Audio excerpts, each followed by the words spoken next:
tendency nitong box is right, and itong box may in contact siya dito sa surface, no? Rough surface. Nagkikiskisan sila yan, no? Diyan kayo mahilig. Kikiskisan, tapos yan, merong frictional force na kokontra to the left, which is F. So it's always opposite the motion, no? The direction of motion of the body. And ano yung kanyang magnitude, no? Initially, we have a force P. Meron tayong kokontrang force, frictional force, which is just equal to P. No? Sakto lang, kokontrahin niya lang yung P. Pag nilakyan mo pa tong P, for example, ito, kunyari, habaan natin yan. Nilakyan mo. Ibig sabihin, yung frictional force mo, lalaki din. No? Proportional to this, P. Makakasunod? Okay pa? Yes, yes, sir. Okay. Paano pag nilakihan mo pa to? Yan. So kung nilakihan mo pa yung P, there is a certain maximum lang ng frictional force na kayang kumontra dun sa P, which is your static friction. Limiting friction or maximum static friction, mu Sn. This is your coefficient of static of friction and times the normal force. So at a certain point, no, itong P na to, hindi na kayang kontrahin ng friction, which is, ang maximum lang na pang-kontra is mu Sn. No? And once na sumobra pa yan, nilakihan mo pa yan, anong mangyayari sa P?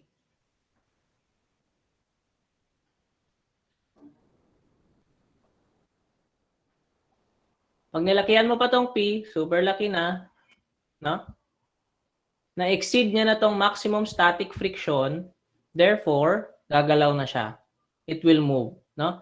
This box will move to the right with the same friction, F, but this time, your friction is now equal to mu Kn, which is the kinetic friction, where your mu K is the coefficient of kinetic friction, and N is a normal force. No? Once it moves, yung friction natin is now mu Kn. Nakasunod?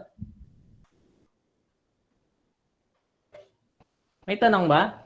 In this case, when your P is just equal to the maximum static friction, ito yung state of impending motion na tinatawag. Yan. So, if impending, sabi niya, when you say impending, konting tulak na lang, gagalaw na. No? Konting tulak na lang, may exceed niya na yung maximum static friction, which is mu Sn. And when it exceeds this static friction, ang magiging friction na ngayon is mu Kn, which is the kinetic friction. And if you graph this, for example, we have the coefficient of friction or and this is P. Pag nilakihan natin si P, no? Yung friction natin is also proportional. At a certain point, may maximum limiting friction. And at a certain point, no? Bababa na yan. Take note na mas mababa lagi si kinetic friction kay mu S.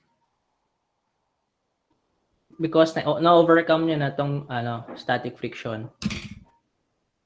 May tanong ba dito? Straightforward lang naman.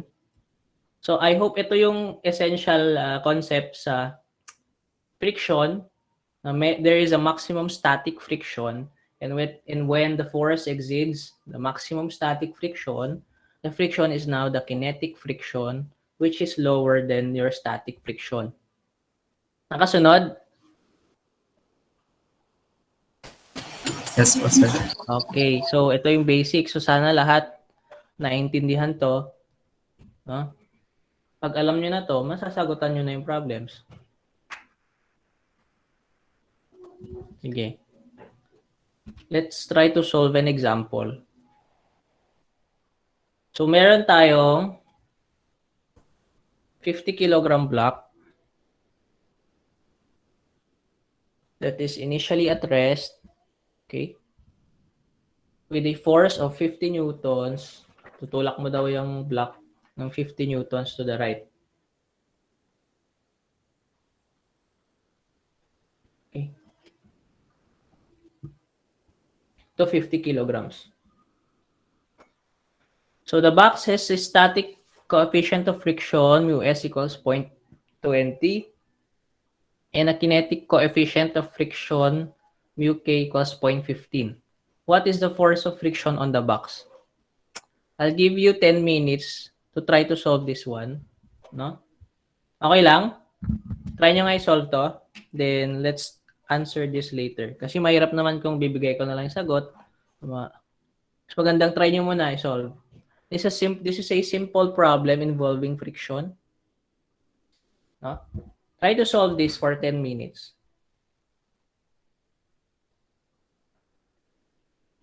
What is the force of friction on the box?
Sa mga ganyang problem, determine nyo muna kung na-exceed niya ba yung maximum static friction para alam nyo kung ano yung equivalent friction force.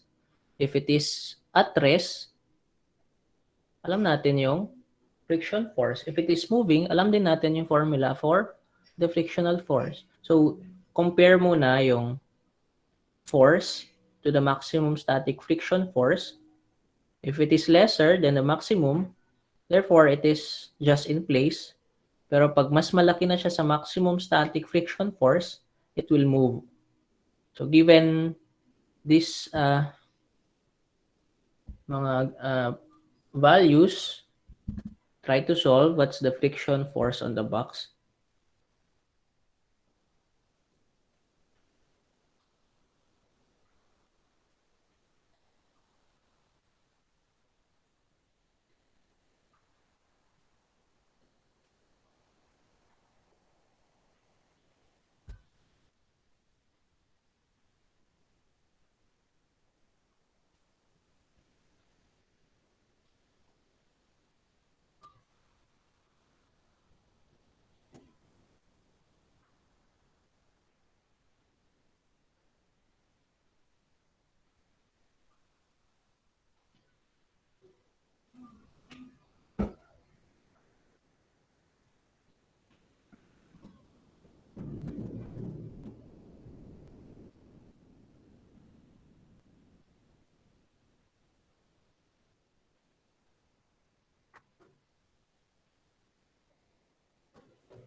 May nakasagot na?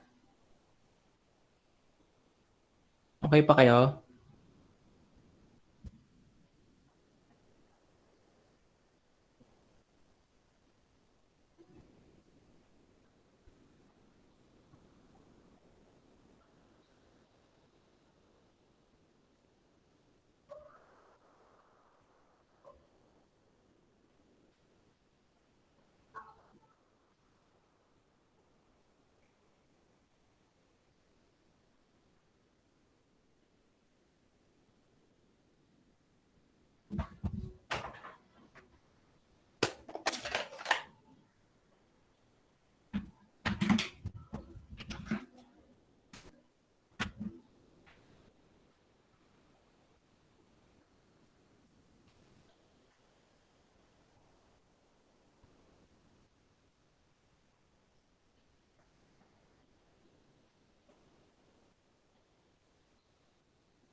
Ano yung static friction dito? Ano yung first step muna in this kind of problems? Anyone? Ano kayong first step? Anong gagawin natin? I-draw lahat ng forces. Ano? I-draw lahat ng forces. Hindi ko marinig, sorry. Ano? Ilagay lahat ng forces po. Okay, sige. Forces, narinig ko. So you draw all the forces, the free body diagram. That's the first step to analyze these problems. If we have a free body diagram of the box, let's first isolate the body. And then, analyze ano ba yung mga forces acting on the body. Anong meron? Anong mga forces? We have tong 50 Newton force. Normal. 50 newtons. Ano pa? Normal force po. So, Ano? normal force. Normal force. Saan yung normal force? Acting din sa may surface. Okay. Since the normal force, since nakapatong siya sa surface, meron agad automatic na normal force upward. Ano pa? Weight. And yung weight, pababa, since it's 50 kilograms, ano yung weight?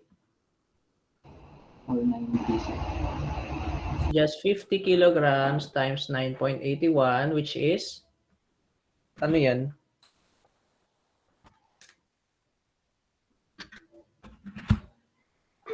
490 po, sir. 490.5 newtons. Ano pa dito sa FBD?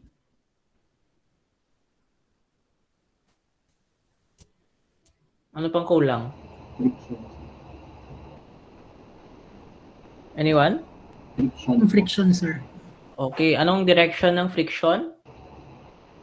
To the left po, sir. Left, sir. Okay, very good. To the left because yung force naman is to the right. Therefore, it will move the body to the left. We have a frictional force. No? And, sige, F muna. If you applied 50 Newton, gagalaw ba yung body or hindi? Based sa calculations nyo. Hindi, sir. Hindi? Paano mo nasabing hindi? Sir, yung force na maximum ganun, mas mataas dun sa sa friction. Sa applied force. Apo, sir. Okay. Paano mo nakuha yung force na maximum? It's just yung force na static friction is the maximum is equal to mu Sn and your mu S. Ano yung mu S? It's 0.2. Tama? And your normal force, ano yung normal force? Saan mo kukunin yung normal force? In this case, unknown siya. And if you sum the forces along y, you'll get that n is just equal to w. Tama ba? N minus w equals 0. N equals w. Where your w is just 490.5 newtons. Nakasunod? Saan nakuha si normal force? Straightforward lang naman. We just substitute 490.5 newtons is equal to, ano yung maximum static friction? 98.1, sir. 98.1. Yan. 98.1 newtons. Yan yung maximum, no? If that is a maximum static friction na panangga sa mga forces applied, no? And the applied force is 50 newtons, therefore, anong state ng body? Gagalaw, hindi? Hindi po. Hindi? Hindi po, sir. Okay, very good. Because the applied force 50 newtons is lesser than the maximum friction force, which is 98.1. No? Therefore, ano na ngayon yung frictional force of the body?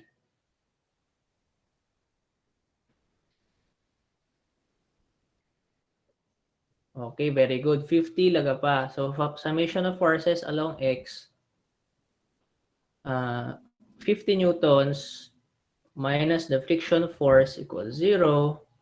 F is now equal to 50 newtons. No? So, ito lang din. Proportional yung panangga na friction force to the applied force. Yan, di ba nakuha nyo?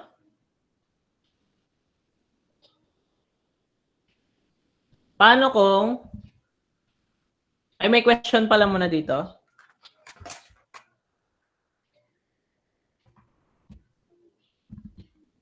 Naintindihan? Okay pa kayo? Yes, sir. Yes po. Madali lang? Sige. So, again, you compared the applied force to the maximum static friction force. In this case, mas mababa yung applied force, which is 50 newtons. Therefore, the box will just still be in place or at rest. And once you increase this force, say, sabihin mong 98.2, no? 98.2 newtons, mas malaki na siya sa static friction force na 98.1 newtons, therefore gagalaw na siya. In this case, pag gumalaw na siya, ano na ang frictional force dito? No? If it is greater than the maximum static friction force, ang kinetic friction mo na nga, ang gagamitin mo na ngayon ay mu kn. Yun na yung frictional force when it is moving. Nakasunod? Yes, sir. So it's just a matter of comparing the maximum static friction to the applied force. If it exceeds, it moves. If it is lower, it will still be in place. No? If it is lower, the frictional force is just equal to the applied force. Sige. Yun lang naman. Next tayo. Ito, incline. Solve ba natin to? If we have an incline, sige, wag niyo muna pansinin yung yung problem. Drawing muna ako. Ay.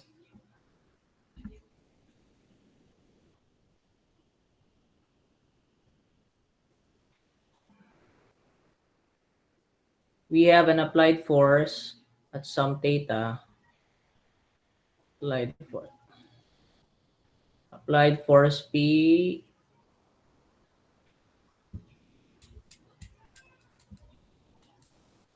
sige.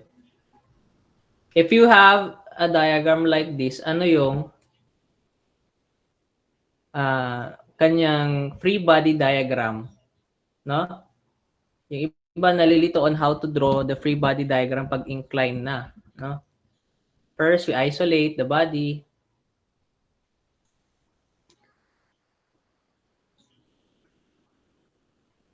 Teka.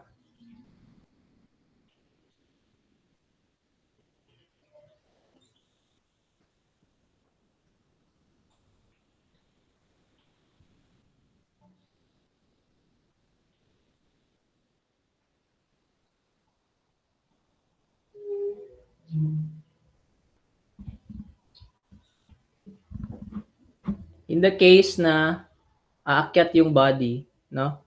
From the force P, ano yung applied forces on this one? We have the weight. Anong direction ng weight? Pababa, sir.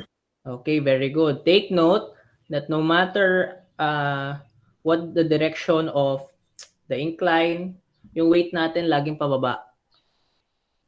Okay? Pababa. Ano pang forces acting on this? Meron tayong P.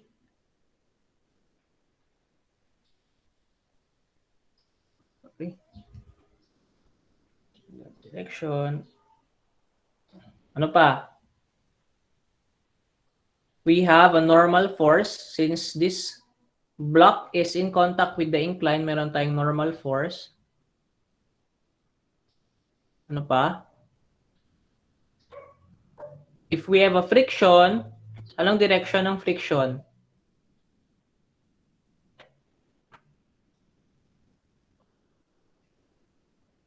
Ano kayong direction Opposite. ng friction? Opposite, sir, nung P. So, depende po ata. Depende. No? There are cases na pa-right or pa-left. Kailan nangyayari yon? Meron kasi mga problems na ang tinatanong is, for example, ano yung maximum P na pwede mong ilagay? Or yung minimum P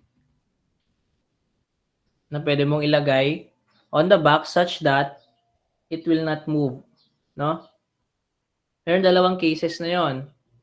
Teka.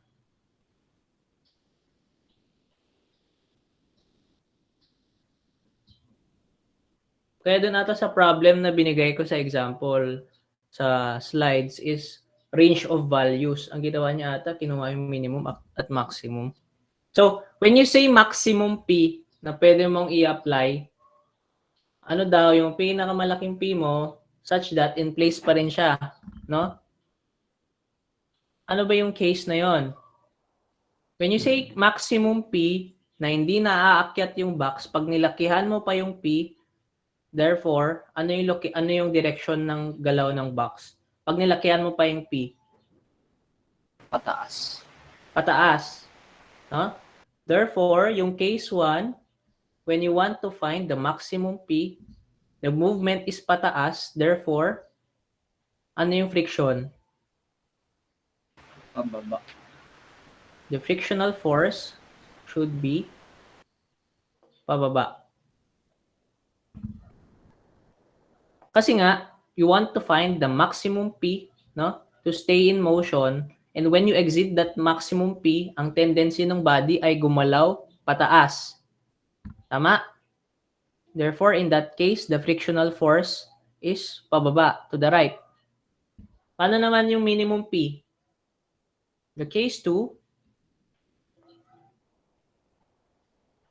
again, isolate the body. We have the weight, the applied force, P, the normal force. Now, the frictional force, when you want to find the minimum P that can be applied, na mag-stay pa rin siya in place. So, minimum P naman. Itong P, pag niliitan mo ng niliitan, pag niliitan mo to ng niliitan, no? Anong tendency ng body to move?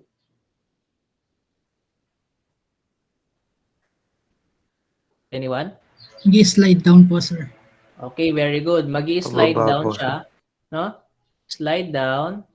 in the case when you want to find the minimum P, ito slide up. When you want to find the maximum P. Kung mag-slide down siya nung direction ng friction, Pataas po. Taas, sir. okay, very good. Pataas. So the frictional force should be pataas. So it does not necessarily mean that when you have a force P, no, papunta sa left, yung friction na ngayon is papunta sa right. Kasi nga, meron pa tayong contributed force of this weight. Tama? Hindi lang si force P and you don't know kung ano yung movement ni P. If you want to find the maximum and minimum P, ganun lang yung pag-analyze. You do cases where you determine saan papunta yung box. Okay? May tanong ba dito? Ako sir, meron po. So yung example po dito sir sa problem na nasa screen. So yung ibig sabihin po sir ng impending motion up is maximum. Ito, sinabi niya na yung ano. When you say impending motion, yun na yung limit. And sinabi niya na directly yung motion of the plane. Impending motion, you can assume a direction of the frictional force. Tama ba?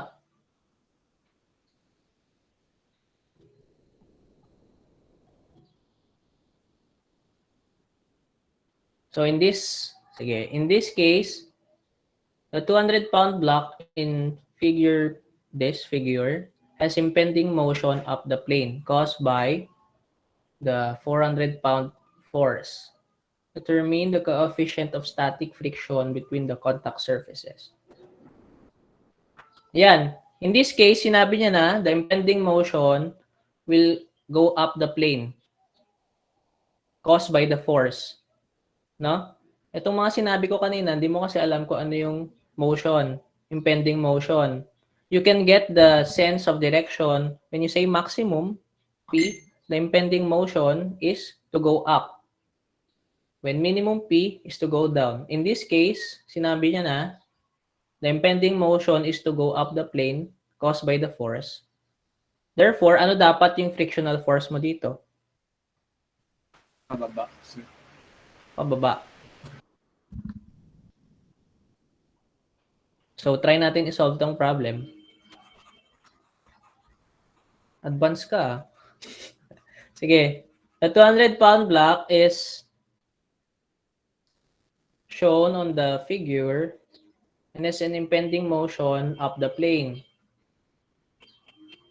caused by the horizontal force 400 pounds. Determine the coefficient of static friction between the contact surfaces.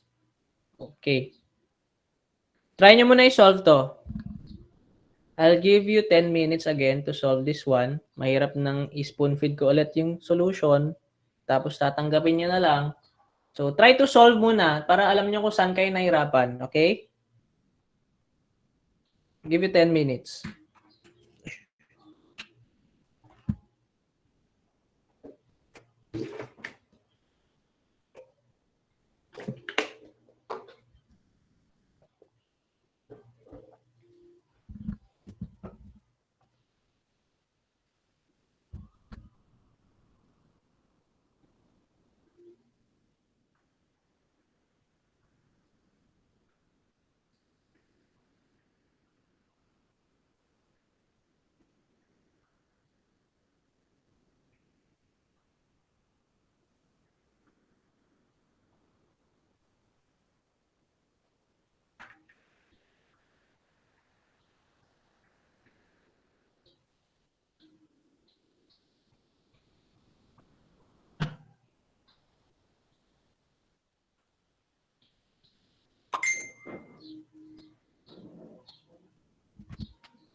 No, may nakakuha na?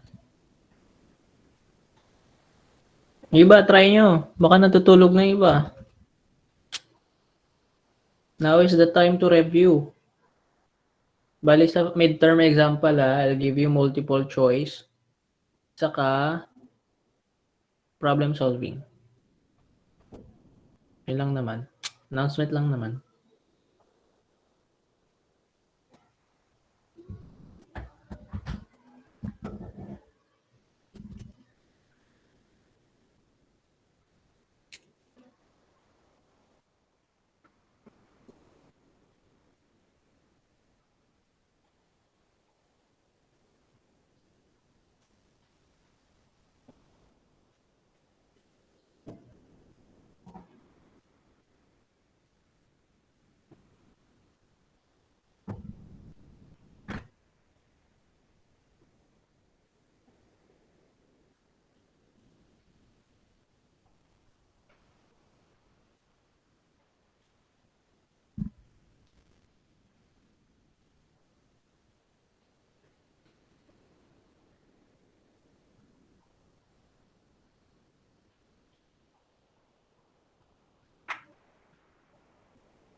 Ano, may nakakuha?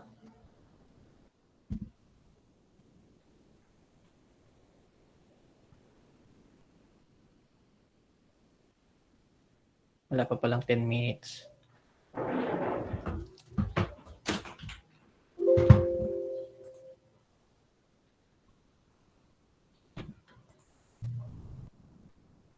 Ano ba kaya? Si Lay. Okay ka lang, Lay?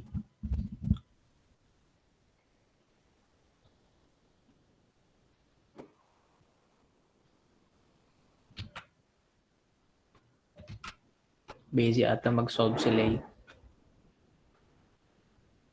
Si Erika. Okay ka lang?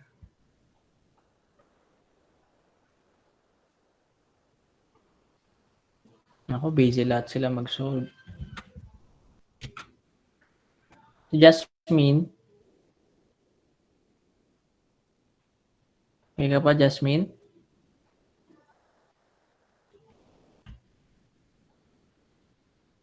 Hello?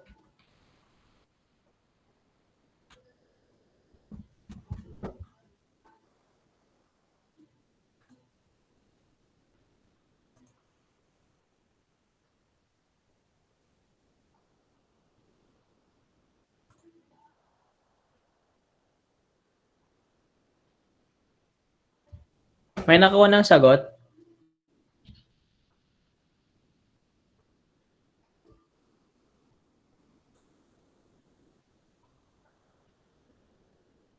Si Joanne, kamusta? Joanne?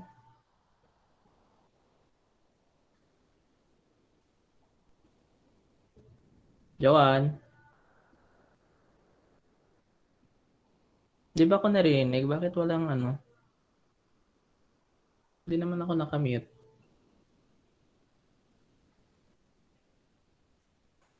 Sige, let's try to solve.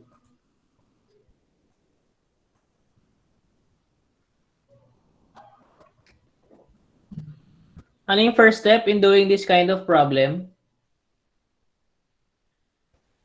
Yung FPD, sir. FBD ko. again. So, dapat master nyo na gumawa ng Master nyo na gumawa ng FBD. Ano ba i-erase yan? Never mind. So, let's isolate the body we have here. A box. Teka, masyado malaki.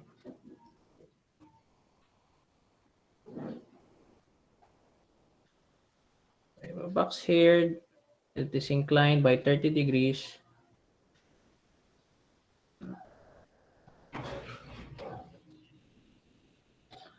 So, ano yung forces acting on this?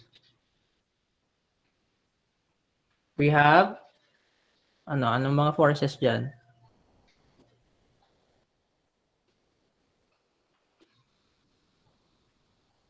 Una yung weight, 200 pounds daw. Again, regardless of the direction of the incline, dapat yung weight is directed downwards, which is 200 pounds. Ano pa? Ano pang dyan? Forces. We have the 400-pound force. And define nyo tong direction of this weight, no?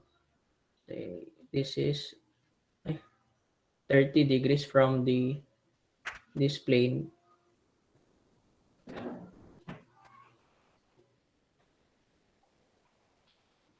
No? And we also have 400-pound force along the horizontal. This is right here. And yung direction niya, based sa diagram, it should be 30 degrees also from the horizontal.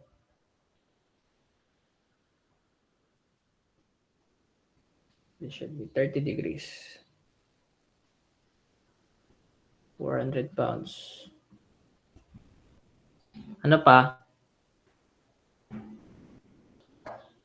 Ano pang kulang? Yung normal force, sir. Okay, very good. The normal force N, which is just perpendicular dun sa surface ng dalawa. Ano pa?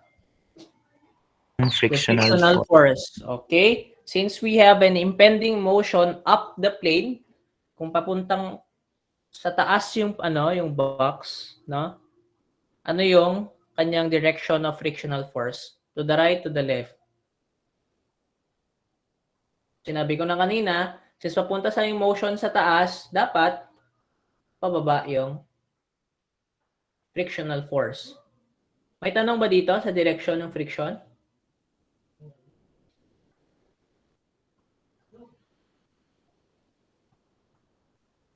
Meron ba tanong? Wala, sir. Okay. To find the coefficient of static friction from our formula, mu s is,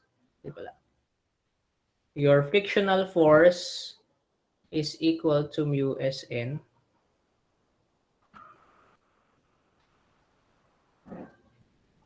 Okay. Hanapin daw natin yung mu s. Again, we use the equilibrium equations to find the unknowns. Let's first start to sum the forces along x and y.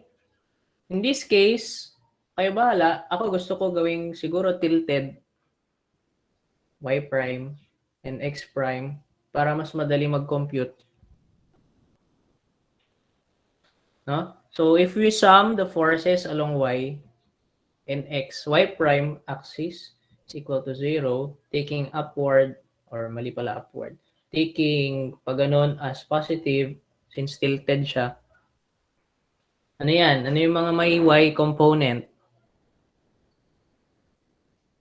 We have the 400-pound force. Anong y component niyan?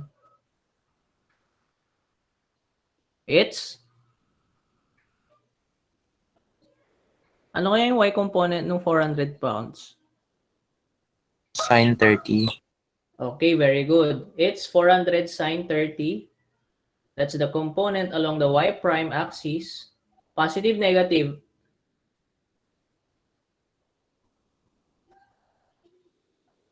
Ano kaya to? Positive, negative. It's Positive po. positive ba? Negative, sir. Look at the direction of the force, 400 pounds, papunta sa right.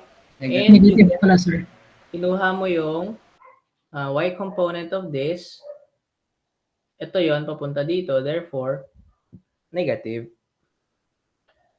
Ano pa? we also have the 200-pound force. Ano yung y component niya? Cosine 30, sir. Oh, correct. So, it's called 200 cosine 30 degrees. Positive, negative?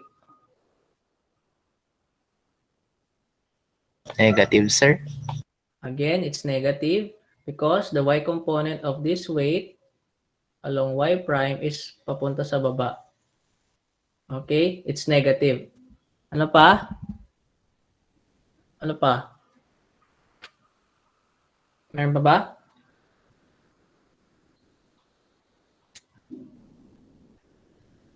Meron pa tayong normal force. No? Tama? Do you agree? Normal force, anong direction? Positive, negative?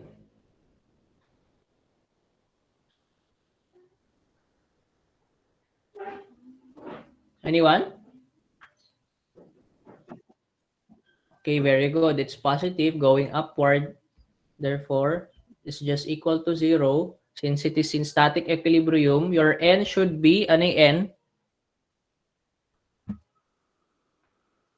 Try to solve. Ano yan?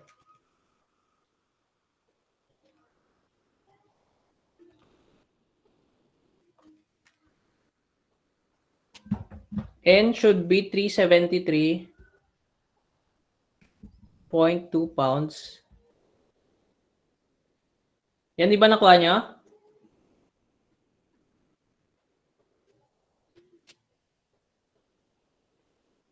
Yes, sir. Yes po, sir. Okay. Next natin gawin, you get the sum along, alam na natin si Newton ay sa normal force. To get mu s, hindi pa natin alam si frictional force. For the frictional force, Opo. hanapin natin si F. Again, you sum the forces along x para x prime axis, taking pag ganon as positive is equal to 0. Therefore, 400 cosine 30, the x component of the x prime component of 400-pound force, it's positive since it's going to the right, no? Ano pa? We have the 200-pound force, 200 sine 30, positive, negative? Negative po. It's negative, correct. And ano pa, meron pa? It's the frictional force, tama? What's the direction of the frictional force? It's to the left, therefore it's negative F equals 0. So your F should be 446, sir. 246.41, sir. correct. 246.41 pounds. Alam mo na, si Fs, makukuha mo na si coefficient of static friction. So your F is 246.41 and your N is 373.20. Makukuha mo si mu S to be, ano yan? 0.66. It should be 0.66. So, yan na yung sagot. May tanong ba dito?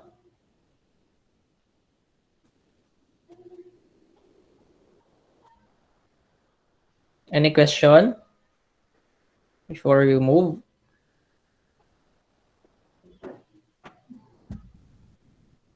Sige. If wala na, Sir, nasagot po ba yung ganun yung tanong? ano? The coefficient of static friction po yung tanong ata, sir. Oh, mu S. Okay na po pala, sir. Hindi ko pa Ah? nakita. Hindi ko pa nakita. Sige. So, yung answer dyan is mu S, the coefficient of static friction, mu S, hirap mag-draw ng mu, basta mu S is equal to 0.66. Any questions pa?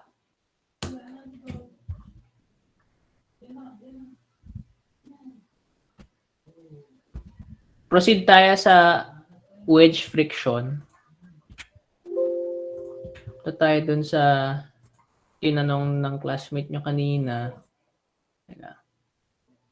Okay pa kayo? Pagod na ata kayo. Stays lang, no? Lang. Paano nakukuha yung direction?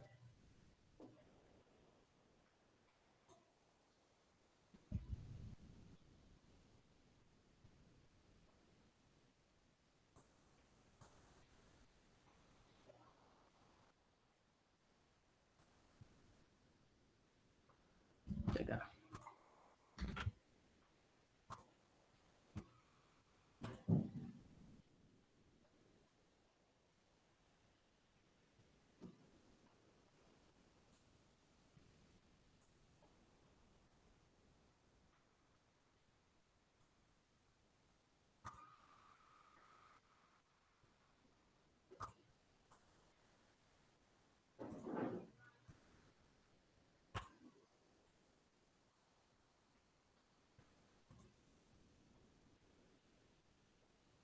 Nakita? Yes, sir. Okay, wedge friction. Wedge friction pag more than merong forces or merong blocks like this, tapos maraming in contact. Paano ba isinosolve or paano dinodraw yung free body diagram nito? Let's try to analyze. We have two blocks, 65 newtons. Block A weighs 65 newtons and block B weighs 135 newtons. What is the minimum value of P? Oh, lumabas na naman yung minimum value. Minimum value of P that can be applied on A that will hold the system in equilibrium. US for all contact surfaces. Nahanap niya daw yung minimum P for this system, no? When you want to find the minimum value of P, ano yung tendency of this block A to move kung minimum P? Pag niliitan mo ng niliitan si P, ano yung movement ni A? Left, sir. Left po. Okay, very good. Therefore, the movement, pag niliitan ng niliitan si P, the movement of A should be going to the left. Pag pumunta si A sa left, si B, anong movement? Pababa, sir. So, imagine niyo pag pumunta siya sa left, walang pipigil kay B. Therefore, pababa yung punta ni B. Tama ba? Do you agree?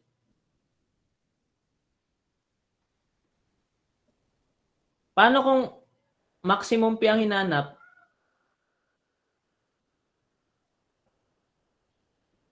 Again, pag nilakihan mo si P, ng nilakihan, the tendency of the body to move is to the right. Therefore, ang movement naman itong B paakyat, the other way around. In this case, ang tinatanong, what is the minimum P to hold this in place such that niliitan mo ng niliitan si P. Therefore, the tendency of block A to move is to go to the left. And for block B is to go down. Do you agree? Nag-agree ba kayo sa movement?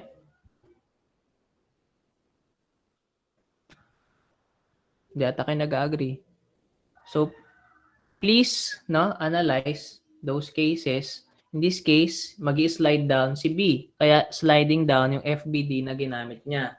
So, paano na ngayon mag-draw ng FBD? Let's start with block B muna. Draw natin. Ayan ba yung drawing niya? Block B. Paano mag-draw ng block B? If it will go down, what are the forces applied if you want to draw FBD of block B?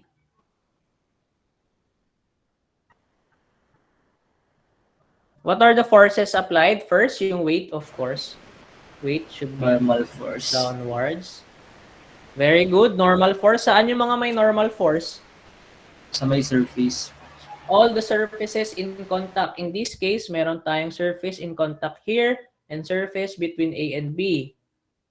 Therefore, lahat yan agad, automatic, may normal force. Tama? In this case, Yes, sir. normal force is this, say NB. And ano pang may normal force? In contact si A at B. Let's call this, say, NAB. Nakakasunod? Okay pa? Yes, sir. Sige. Therefore, kung may normal force, mayroon agad friction force since they are in contact. Ano yung direction of the friction force for this area? Kung bababa yan, what is the direction of the frictional force? Should be? Taas po. Okay, very good. Pataas. Should go pataas. Let's say this is the frictional force at B. And dito, pag bababa yan, what should be the direction of the force with respect to A? Should be? Up. Up. Very good. It's up because isipin nyo, si A yung floor, tapos si B yung gagalaw. Therefore, kung bababa si B, stationary si A, the direction of the friction force of B with respect to A should be upward. Okay, this is FAB. Okay. Meron pa bang kulang? Sulat natin lahat. So that would be the FBD of A. Don't forget just to write yung mga necessary dimensions. Si FB is just equal to mu S times the normal force B. Ito naman, si friction AB is just equal to mu S times the normal force at AB. Nakakasunod? Okay pa? Yes, sir. So, I hope malinaw kung paano kinukuha yung direction ng frictional force. Ngayon, isolate naman natin if you want to draw FBD of A. Yan, si A. Si A naman, ano yung forces acting on A? Again, we have the weight. Weight of A. Weight of B pala to. Ano pa?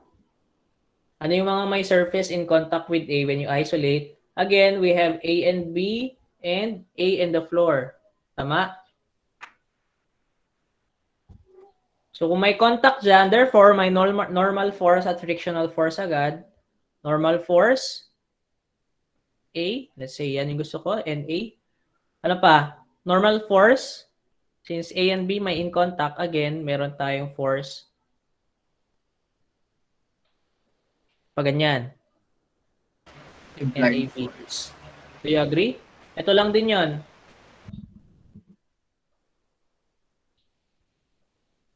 Since that's the normal force, ano yung frictional force of, unahin natin si NA dito sa floor NA. Anong direction ng frictional force? Should be, kung yung A ay gagalaw to the left, therefore, Alright po. the frictional force should be going to the right. And kung gagalaw si A to the right, what is the frictional force with respect to B?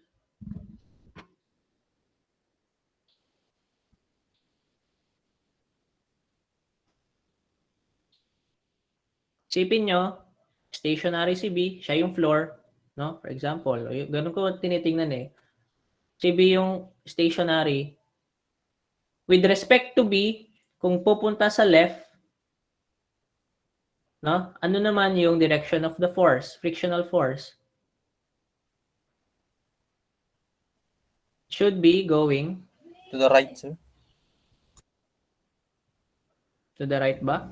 Down, sir. Down. With respect to B, yung movement ni A, umaakyat, tama? Yes po, sir. Imagine niyo yung system, no? Pag si A pumunta sa left, si B pumunta sa baba, with A with respect to B, ang galaw niya, pumupunta doon, tama? Yes po. Therefore, ang frictional force, saan? Pababa. Pababa. The frictional force AB should be going downward. That's the frictional force with respect to B, no? Knowing that A will move to the left, no? Imagine niyo, the system with respect to B, yung A, kung si B ang titingin kay A, ang direction niya, umaakyat siya. Tama ba? Therefore, the frictional force should be downward. May tanong ba dito? Yun lang naman. Ay, meron pa siyang frictional force P. Ay, P. So that would be the FBD of block A. So it's a matter of solving unknowns using the equilibrium equations. Ang malaga is to set up the right directions for your friction. Nalinaw ba kung paano kinuha yung frictional force? Yes, sir. Yung Sir, nagtanong paano pala pag pag maximum yung tinatanong, mag-iiba rin ba yung direction ng frictional force sa sir, sa block B? Sa block B, mag-iiba yung movement of the analysis when you ask for maximum P. Pag nilakihan mo ng nilakihan si P, the tendency of this system to move, iba na. Tama? Si A papunta na sa right, si B aakyat. If you imagine. Okay po, sir. Tama? So, the other way around yung directions.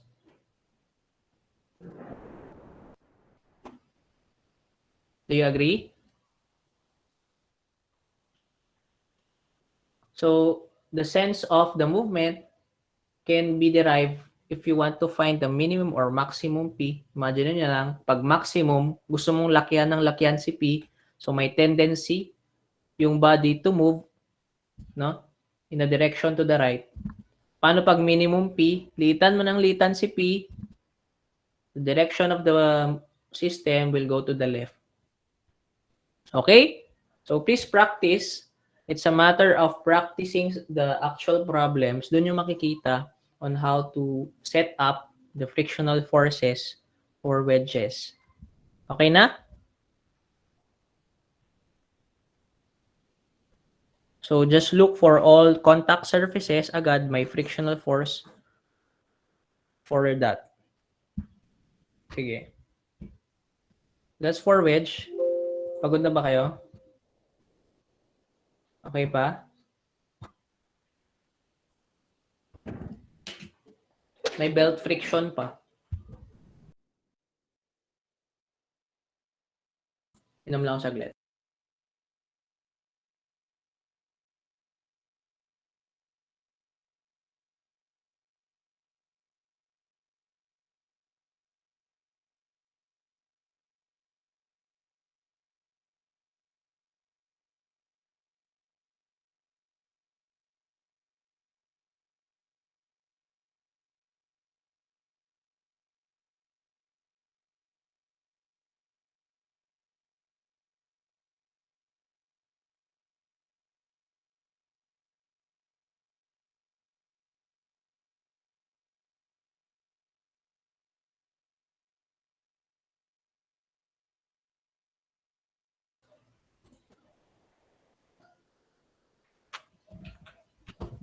Belt friction. Nakikita yung slides? Hindi pala. Hindi ako nakashare. Teka.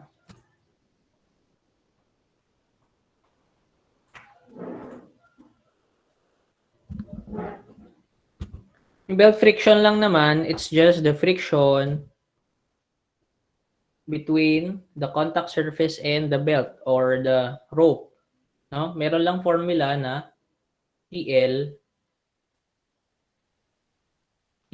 over TS equals E times mu S, E raised to mu S times beta.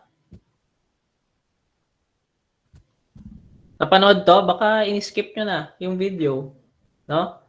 So, it's belt friction.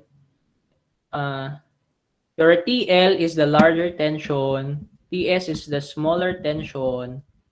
And your mu S is the coefficient of static friction, and beta is the angle subtended by the rope, or kung saan nakalapat yung rope. What is the angle? For example, in this case, in this problem, what is the maximum mass M2 before sleeping? The coefficient of friction is 0.4. No? Meron tayong dalawang mass M1 and M2 nakasabit sa rope. And itong rope, meron tayong friction dito sa rod, no? Sa cylindrical rod. So gawin nating 2D para mas madaling makita.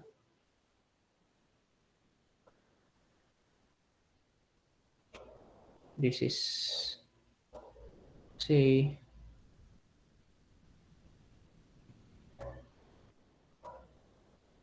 na-isolate ko na. So tension 1, tension at 2. So ano yan? So maximum mass before sleeping, when you say maximum, pag nilakihan mo pa yung mass, ang tendency of the body is to move pag ganon. No? In this case, ano yung larger tension? T2, T1? T2, sir. T2 po. Very good. It's T2 because the tendency of the body to move is to go this way. Therefore, ang larger tension natin in this case should be T2.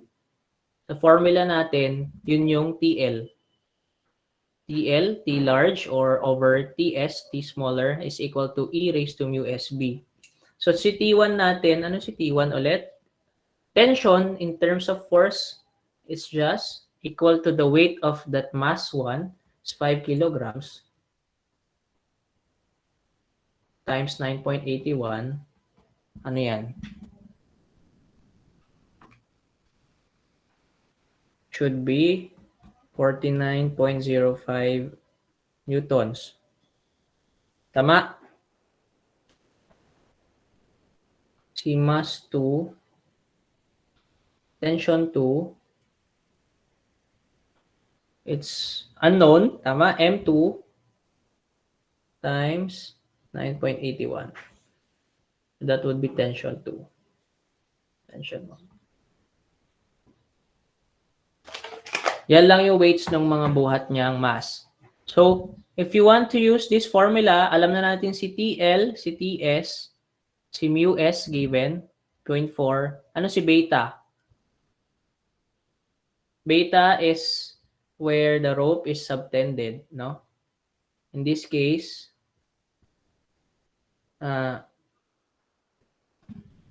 sorry. Ilang degrees? Yung beta. In this case, beta is, ano yan? 180. Okay, very good. It's 180. Dapat yung itong gamit dito, it is in radians. Therefore, it's just equal to pi. Radians dapat. Tama ba? Ang 180 ay pi in radians? Yes, sir. So if you use this formula now, the larger tension is M2 times 9.81 over the smaller tension T1, which is 49.05. is equal to E raised to the mu s 0.4 times beta. Yung beta again is the area or the angle that is subtended by the rope or the belt. It's pi radians. Therefore, the answer in here should be, ano yan? Try nyo nga.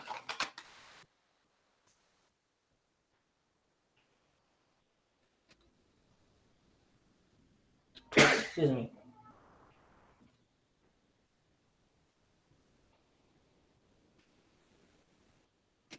Ang sagot?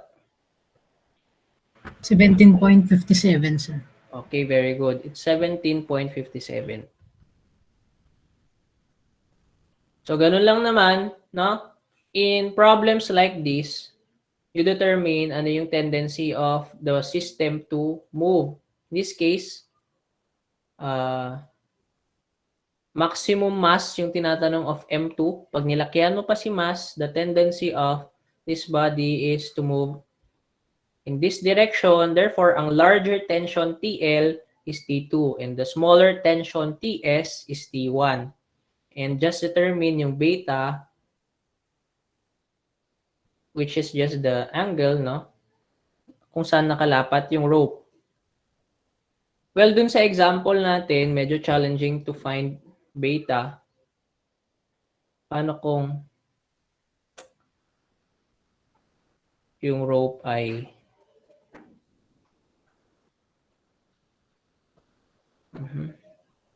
dito, ganun.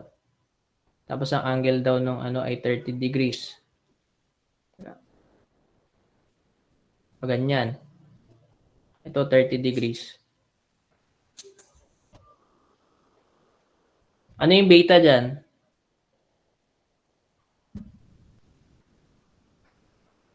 Take note that laging perpendicular kung saan naghiwalay itong rope at saka yung body, no? In this case, this is perpendicular to the rope. Perpendicular sila dyan. This case naman, ito, perpendicular ulit siya kung saan sila naghiwalay. So, ano yung beta? If we have this kind of system. So, if you analyze, the beta should be 120. Tama, 120. Bakit 120? So, ayan. This is 90. Tama, pag hinati mo, quarter circle is just 90. Tapos, ito 90. Ito, ano to? Is just equal to 30. Bakit 30? So, based on geometry, you can derive that should be 30. No? Bakit 30 yan? Since this is 30, well, ako, ina-extend ko dito. For example, ito 30 rin yan. This is 30. Sorry.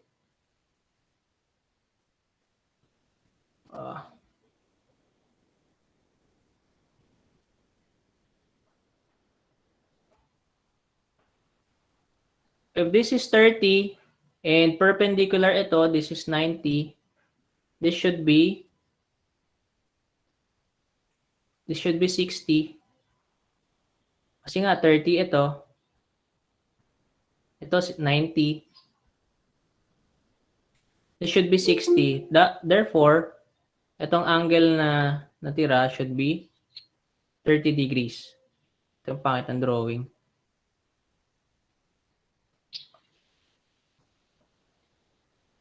Nakasunod ba kung bakit naging ano yan? Yes, sir. So, kayo na bala mag-derive. Alam ko naman magagaling kayo sa geometry. So, just practice kung paano na-derive yung angle. Beta. Any questions?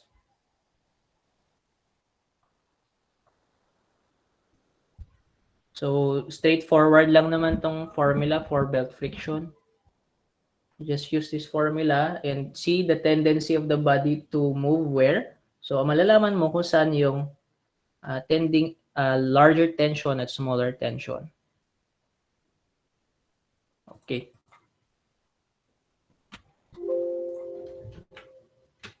Okay. Hanggang doon lang.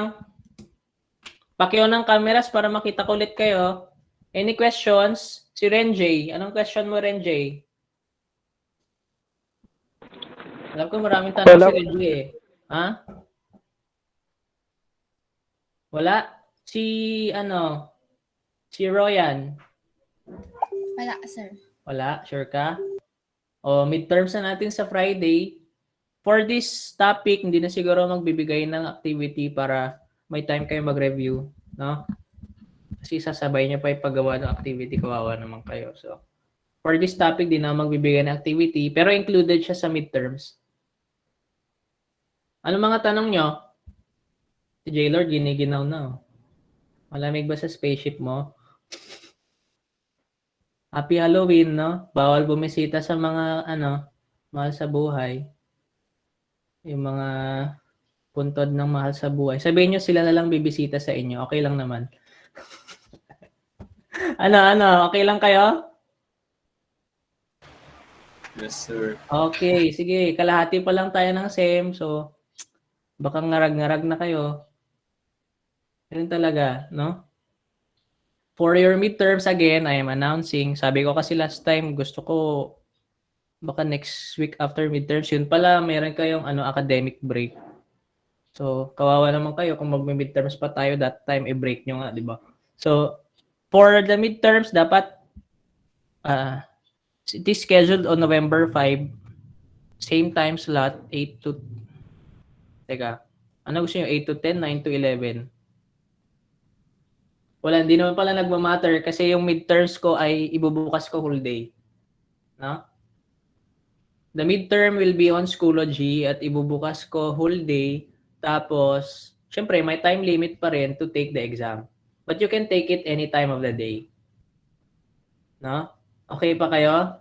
So, the midterm will be multiple choice and also problem solving. May tanong ba? Dun sa multiple choice, don't forget the concepts. Hindi forget yung activities natin ay puro problem solving. Of course, magtatanong din ako ng concepts on the topics. Okay? So, practice. May mga tanong pa? Anong mga tanong nyo? Henrik, anong tanong mo? Wala na po, sir. Wala naman. Very good. Meron Sige. bang problem solving sa lahat ng topics, sir? Pili lang. Pero syempre, ready nyo lahat. Mahirap naman kung lahat ng topics may problem. Well, dun sa problem solving na part ng exam. Sa multiple choice kasi may problem solving pa rin naman. Pero slight, mas madali. Pero for the written problem solving, hindi naman lahat ng topics papagawan ko. Grabe naman. Ang sadista ko naman. Not unless gusto mo, okay lang. Gusto mong lahat ng topics? Hindi naman. Hindi po, sir. Sige, kala ko gusto mo ng challenge eh. Hassle kayo mag-check. Ano pa? Ano pa mga concern nyo?